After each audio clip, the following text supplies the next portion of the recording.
Od bura mar kaunti ma Homa Bay kawuono goyo kogno apisas 3 manogwel gi gavana mar kaunti no Gladys Wanga e bod mochung'ne ndiko jotich e kaunti. Apisas 3 magina Isaya Okoto mane owal gi gavana mondo obed jakom bod no Judith Ojuang kod Joseph Oreta kaka jokanyo mag bod ne ochopo e nyim komiti mar od bura ma ochung'ne gwelo kama ne odaye dhoggi. Komiti no ma jakom en speaker mar od bura no Julius Gaya koro biro dhi ndiko lipot margi kaesto giduogo e od bura ne MCS mondo puodhi kata okwedi listino.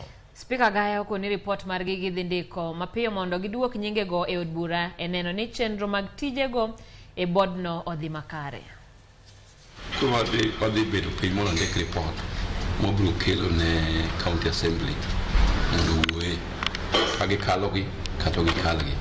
But nyaka watim gini apeyo nikech position ma county public service board gin position ma dwaro ni gin very critical to the running of the county government.